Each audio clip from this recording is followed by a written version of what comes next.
Hello, everyone. Hi. How are you? Great. Awesome. Sorry I walked in late, but I literally was knee deep in my job, and I was like, gotta go, guys. Pour your own wine.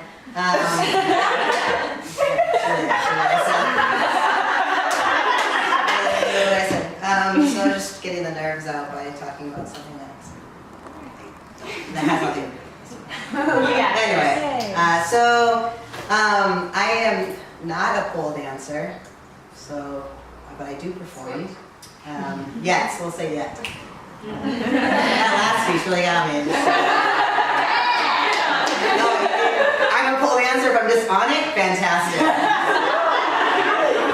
Awesome. So I'm going to talk a little bit about gender and non-binary, trans, moving your own body, your new body, what's it like, all that stuff. A little bit about myself. I was born, I was assigned female at birth, which was interesting because when the whole 9 months I was in my mother, they told her she was having a boy, which explains a lot. But I wasn't, I guess. And so my whole life I've been it's really been put on me those like characteristics of female, right? Every like birthday, Christmas, whatever, I always got pink and purple things, dolls, etc. I was always told I couldn't do certain things. You know what I'm talking about, right? And I was like really confused about gender really most of my life. I didn't feel one way or the other. I felt neither truly female or male. And then I would say it was when I discovered drag. I was managing a clothing store, and I employed a whole lot of college students, and they were having their homecoming, and they had a drag show, and they're like, hey, do you want to be in this drag show? And I was like, I don't think so. But maybe. What does that mean? And they're like, oh, you can lip sync and play a character, whatever, blah, blah. And I was like, okay. Backstory, I'm from Brookings, South Dakota, which is a very sheltered place. Drag? What is that? Something you do off a cigarette? I don't know. I didn't know. So then I get to this drag show, and I was like, wow, this is everything I've ever wanted to do. And more. And people are giving me money. But I got to take on this persona, right? I got to really strongly connect with more masculine side of me, if you will, whatever that means, really. And I'll say that a lot because it's really what I do. But I got to I put on my first drag name was Sexual Chocolate. And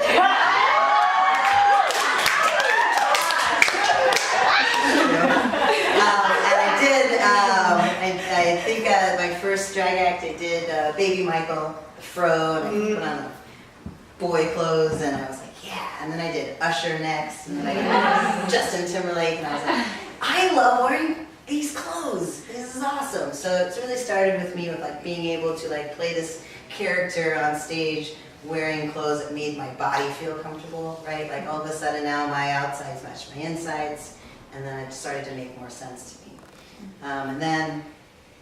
So I started to drag more here and there. I will always say that I'm not a performer. I know that I am. I'm not an artist. I know that I am. Because my wife reminds me of that every day. Thank you, wife. And then, lo and behold, I did drag here and there. And then someone would introduce me to burlesque. And I was like, oh wow, burlesque is so empowering. People are just all walks of the earth, all kinds of people, body types, colors, are just on stage, really embracing their sexuality and their bodies and just celebrating it, and I was hooked. I was like, yeah, burlesque is the thing. So I started off just being a houseboy. Again, I got to wear a suit, or I could wear a tie and a suit and I could be on stage. playing this parts, which is the boy wonder. Yes, great, sign me up. I can wear a suit, great. And I wear them all the time, so it's awesome. And so then I started to do burlesque, and then I started to fuse the two. And one day I had this idea to do a piece, which I would call my signature piece to George Michael's Freedom, where I was like, oh, this would be such a great idea. Sometimes the clothes don't make a man. Yeah, I gotta build upon this. So I started out in like real high femme dress, wig, you know, like peel it all off, and then I put on a suit. Yeah, and I was like, that was definitely the catalyst and the epitome of me like being like, oh, this makes so much sense. I'm neither, I'm either, I'm both, I'm nothing. What is this? You know, like I just started to really have a conversation with myself about my own acceptance of my own gender, and how I really saw myself and accepting myself. And then, so I kept doing that act over and over and over again, and then I just started to strip on stage, doing other acts, and now I'm just naked on stage all the time, and I get to like really like fuck people. Can I say that? Yeah. Really, like, Please do. fuck people in the faces and the heart by like being like, oh wow, I'm so screwed up in the head now. I don't even understand my own sexuality. Yeah, that's right, you know.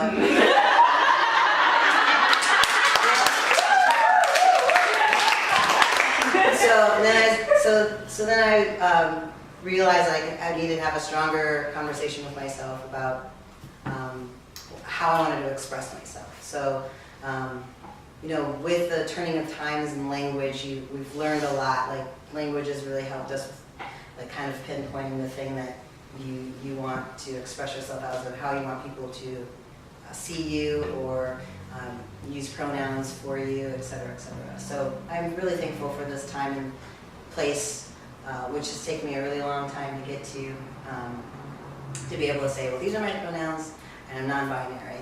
And still, even I say whatever that means, you know. Like, I would also say that I'm trans. It's not something I've ever said out loud in front of people before, so you're welcome. Because, like, honestly, trans human beings are the people that I feel the most connected to, and I have all of my life.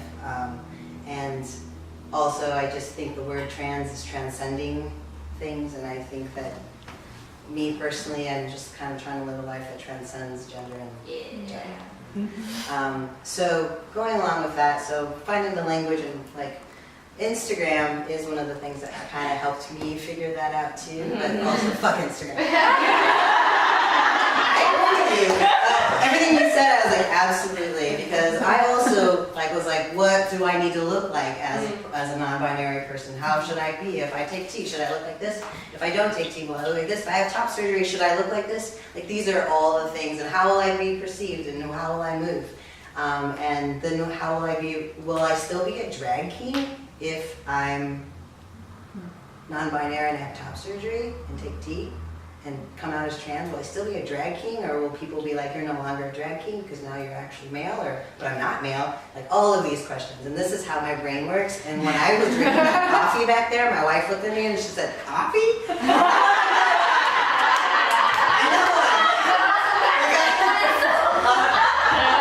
just said that really fast.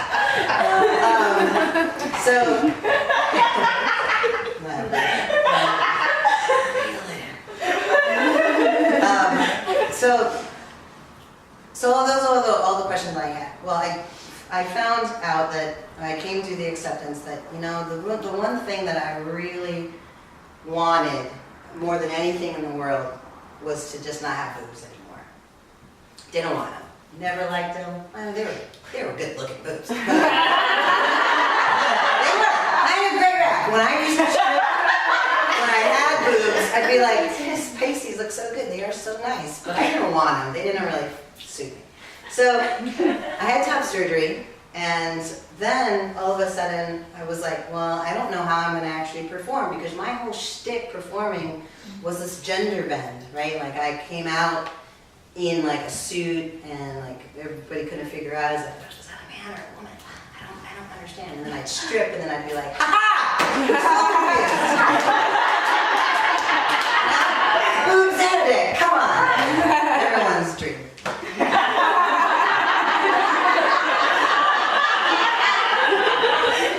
No, it is. And so then I was like, I don't really know how I'm going to perform, and I've quit performing so many times that Coach Shop calls me the Jay-Z of burlesque. Jan Jackson, like that. I have so many names. But then every time I'm on stage and I perform, it's scary because most places that have, there's a lot, like unless it's a queer space or a predominantly queer space or the whole entire cast is also queer, it can be really frightening to be next in the line of the first 9 performers that everyone saw was either very tight, cisgender, whatever female looks that you know what I'm trying to say, especially in burlesque, and also non-POC. And then here comes me, ha-ha! And I got all the other parts of that, and I have what's this person doing and what's happening right now? And it can be really scary. I've been backstage and peeked out in an audience and been like, ooh, I'm all of a sudden sick. I can't go on. I don't know. And I've gone, and then I've been on stage and I will look into the audience and make eye contact with someone who won't look at me, look at me and then won't look at me. Or you can see these looks on your faces, and that can really fuck a person up, right? You can just be on stage and trying to be your authentic self, trying to just move in this body and just being who you are, loving the music, loving the song, loving what you're doing, but knowing you're stunted because you're scared now all of a sudden of the audience not getting it, or not clapping for you, or judging you, or snickering, or whatever. And that's really, really, really hard. So, I encourage you that if you're ever in an audience with a non-binary trans person, to scream, yell, and throw all your money at them. Extra loud, because they need it.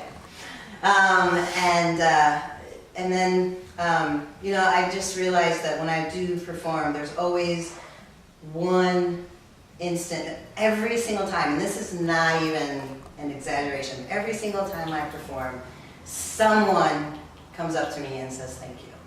Every single time. And it just is a reminder to myself that it doesn't matter to me what maybe 70% of the other people were thinking, and they probably just were thinking the same thing. Wow, that was really cool. Or I just sparked a conversation in their head of oh, this is something I should learn more about, or talk about, or find out more about, or everyone does this thing.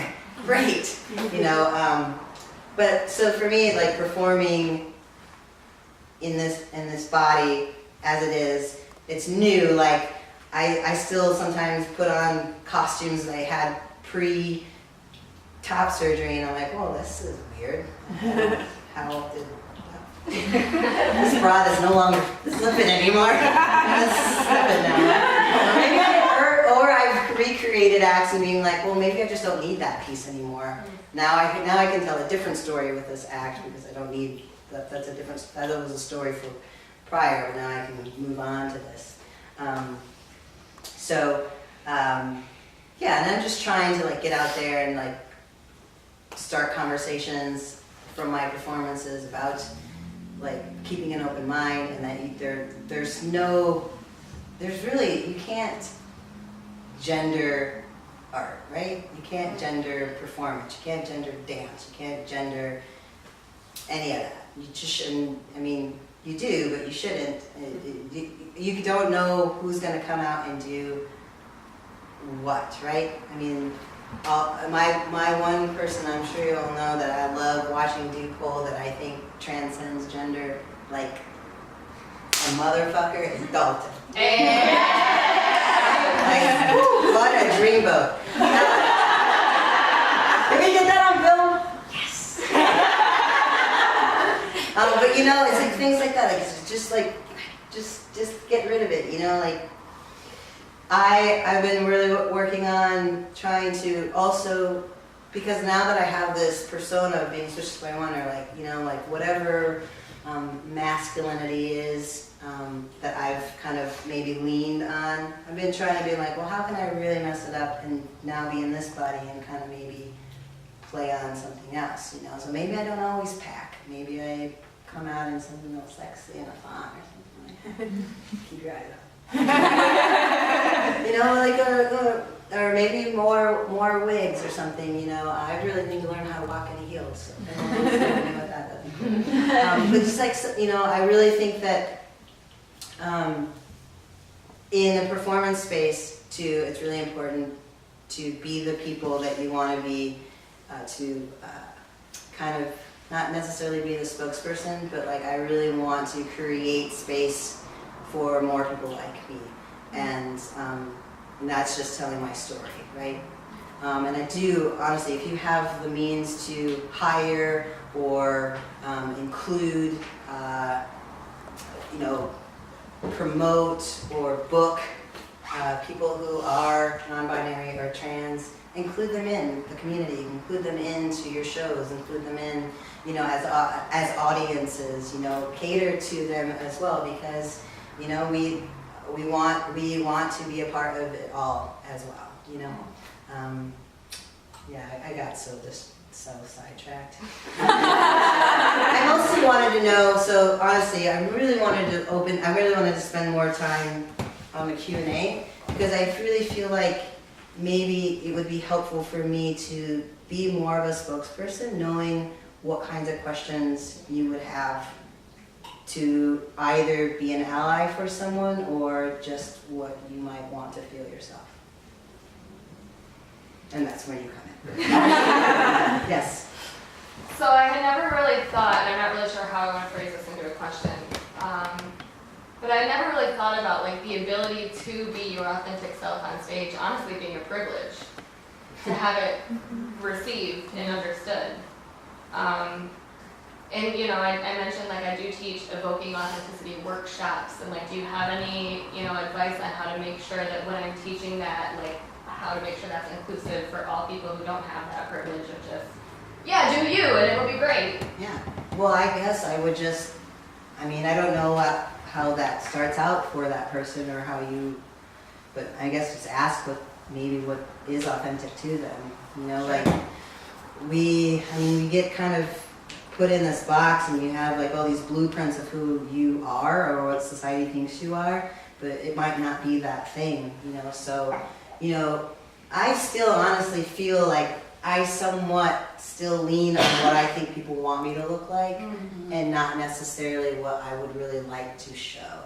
And I loved when you said just maybe it doesn't always look good, you know, because like I do a lot of movement where I think feels great, but I'm not a trained dancer, so sometimes it might not look great, you know.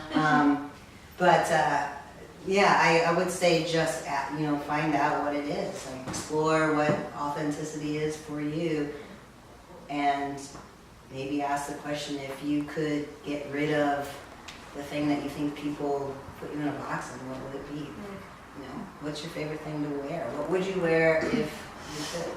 You know, I don't know. That answers your question. Sure. Yeah. Thank you.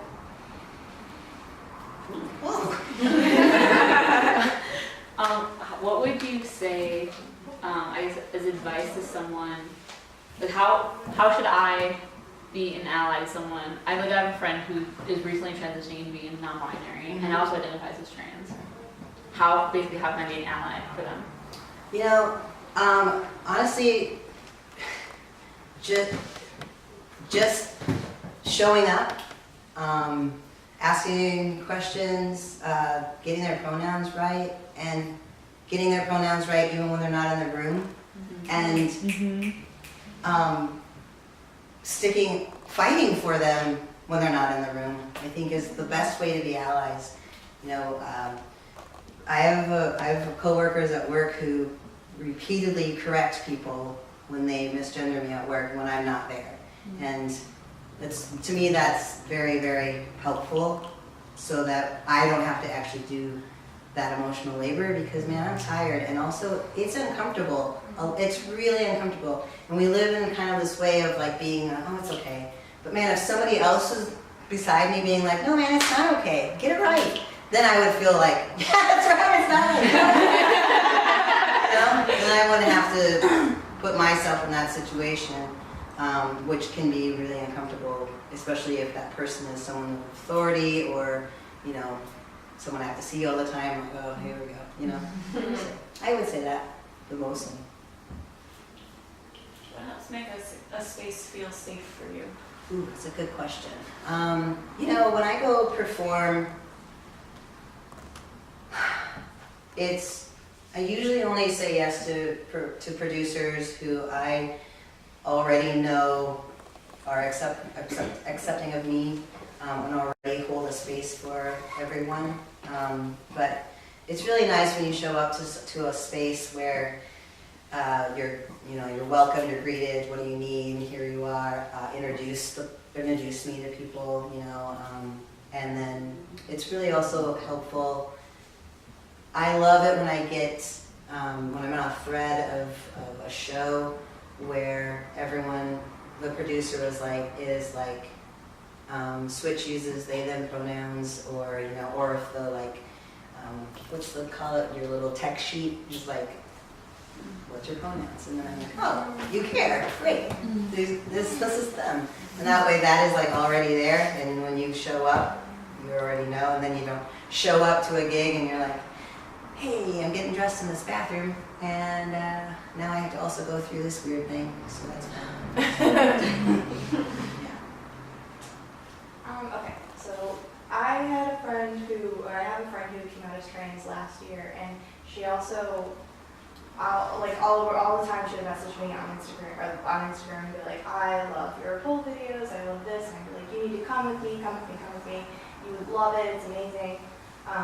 And she just never did or never wanted to, because she's like, I don't believe that there would be people like me or who look like me in that space. So how do you recommend that, you know, as cisgendered dancers and artists, we can share our art in a way that's inviting to people who feel like there might not be people who look like them Sure. or are them? Well, first, book people that look like them.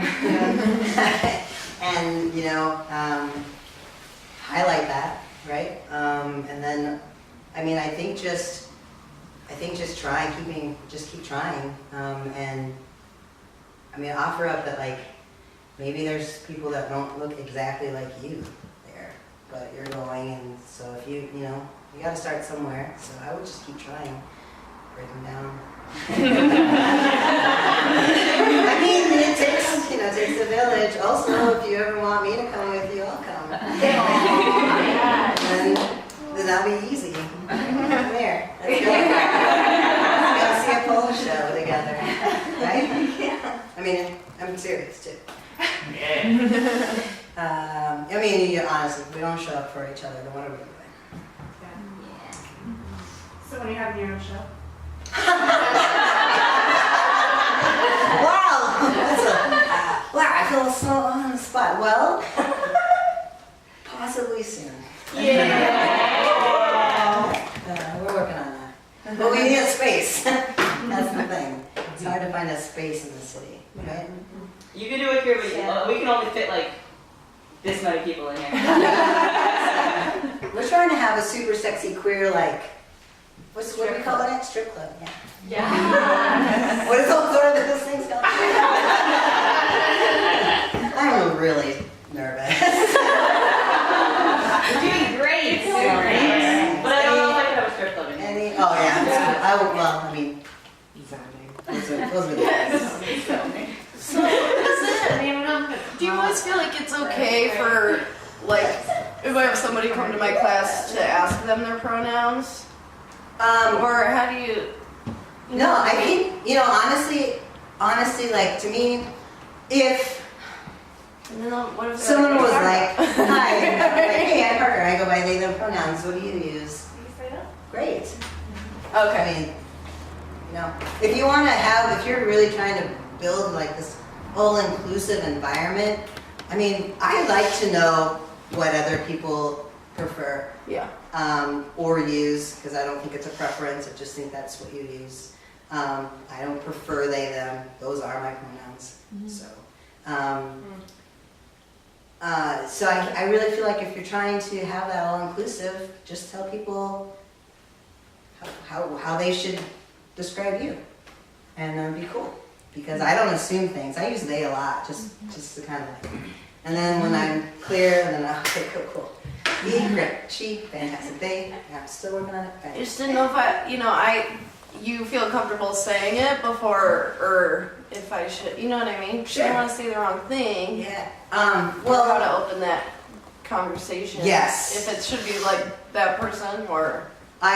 I try to, so it's really sticky, yeah. Because what new situations, it's really hard to start off by saying, if I feel like in this group, even if I didn't know half of you, I would feel like knowing what this is all about, I would have felt comfortable saying it. So you. Okay, allies, sometimes you have to do the emotional work yourself to get to that place that feels comfortable, and then you also have to keep trying it until it does feel comfortable for you, because it feels incredibly uncomfortable for the other person. Yeah. All the time. So that is like 100% the most understanding thing that if I could leave you with is that like, we're all over here like, but if someone else is just making that door easier for me to walk through, thank you. So that's what I would say about that. Can I be done now? Yeah. Oh no, are you? Yeah.